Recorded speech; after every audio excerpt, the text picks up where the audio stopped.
अस्सलाम वालेकुम व्यूअर्स। हम लोग चैप्टर नंबर 1 की एक्सरसाइज 1.5 को सॉल्व करने जा रहे हैं।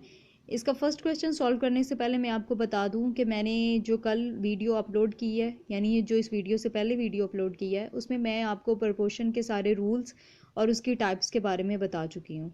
उसमें हमने डिस्कस किया है कि एक्सट्रीम ऑफ प्रपोर्शन और मीन्स ऑफ प्रपोर्शन है क्या, प्रपोर्शन क्या चीज़ है और इसकी काइंड्स क्या है। आज हम इसका क्वेश्चन नंबर फर्स्ट सॉल्व करेंगे। स्टेटमेंट है हमारे पास, find the value of X in the proportion 20:50। ये 4 जो डॉट हैं, ये मैंने बोला था ये प्रपोर्शन का साइन है। 8:x हम लोगों ने x की वैल्यू फाइंड आउट करनी है। तो जैसा कि मैंने आपको सबसे पहले बता दिया था, जो लास्ट वाली होती हैं उसको हम कहते हैं एक्सट्रीम ऑफ प्रपोर्शन, सेंटर वाली को हम कहते हैं मीन्स ऑफ प्रपोर्शन। हम यहाँ पे लिखेंगे extreme of proportion is equal 50, multiply डालें या ना डालें साथ x, क्योंकि मल्टीप्लाई हो गए भी 20x ही रहेगा, सॉरी 50 नहीं 20। और सेंटर वाली को हम कहते हैं means of proportion is equal to 50 multiply 8, यानी इनके दरमियान ये हम कह सकते हैं कि ये इक्वालिटी है। The equality between two ratios is called proportion. इन दोनों के दरमियान इक्वालिटी ये मल्टीप्लाई होंगी आपस में। अब हम इनको, मैंने कहा था एक्सट्रीम ऑफ प्रोपोर्शन, हम ये कह सकते हैं extreme of proportion is equal two means of proportion.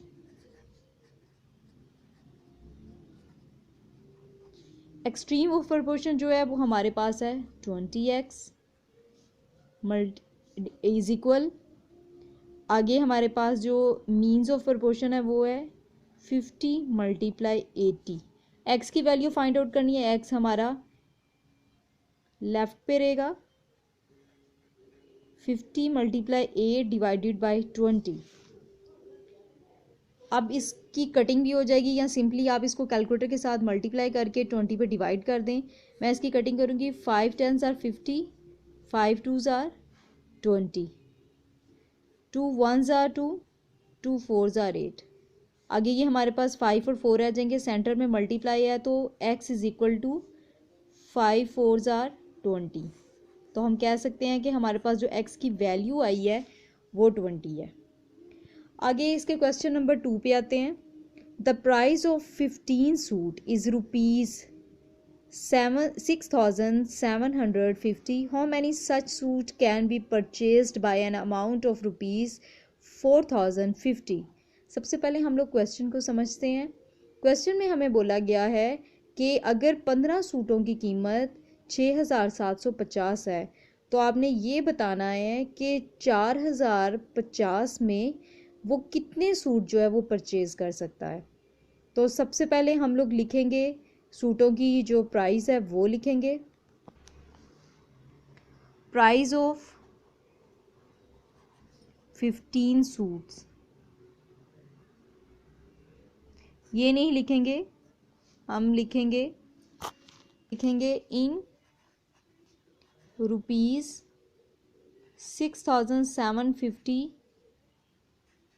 Purchase suits is equal to 15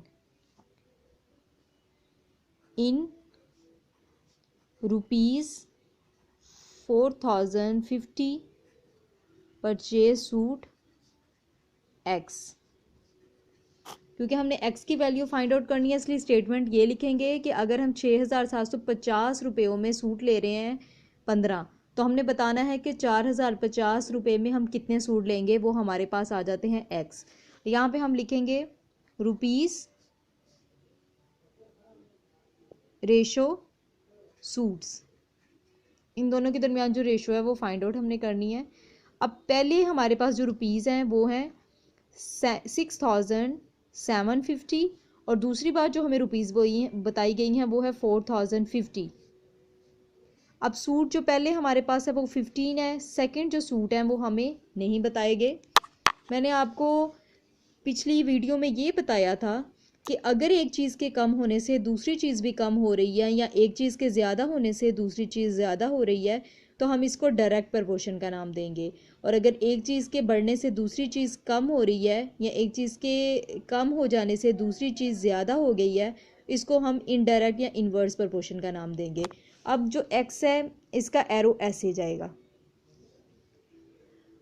अब हमारे पास था 15 सूट, हम लोगों ने वैल्यू फाइंड आउट करनी है।